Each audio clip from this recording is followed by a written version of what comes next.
Hello everyone. So today we are going to learn about the most important interview question which we will be facing as a DevOps engineer. Either you are a Azure DevOps engineer or AWS DevOps engineer, whatever may be. So this question is very important. I am just going to tell you how you can answer it in a technical terminology. The question was, can you please explain me about Kubernetes architecture, or else can you please explain me about what are the components you have it in the Kubernetes? Whatever maybe it is same, right? So how the Kubernetes works, even the way of framing of the sentence also we'll discuss. The first thing is, in the Kubernetes we have two different things. That is, one is master and the other one is the nodes.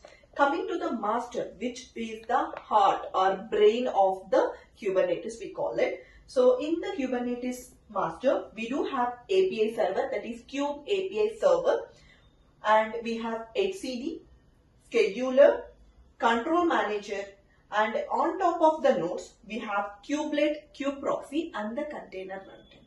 So this is how you have to give the answer for this. Suppose if the interviewer is asking, can you just please elaborate about the components as well? So coming to the Kube API server, which is the main component which will be interacting with all other components in the master, as well as it will be able to communicate even to the node components as well. So this was the heart of the master, we call it. And whatever we do, like the pods or whatever may be the configuration, it will be stored in the HCD, which will be the data store, we call it. And scheduler is the main responsibility which will hold. It has to schedule, that means it has to deploy the pods on top of the nodes. So that will be taken care by the scheduler. And control manager, we have different types of control manager controlling. So it has like a replica set controller, deployment controller, cloud controller, there are node controller, there are different types of controller which will be controlling the different objects of the Kubernetes. And coming to the nodes, kubelet. Kubelet is one of the main component which will be installed on each and every node.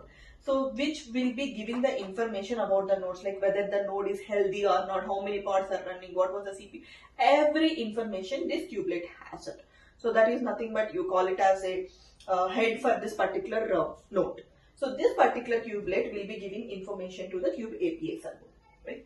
And kube proxy is something like network related term, right? So which has the network configurations of the nodes will be configured in the kube proxy.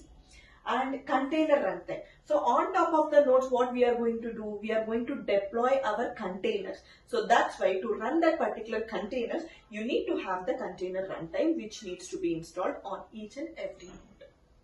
Got it? So this is how you can explain the Kubernetes architecture.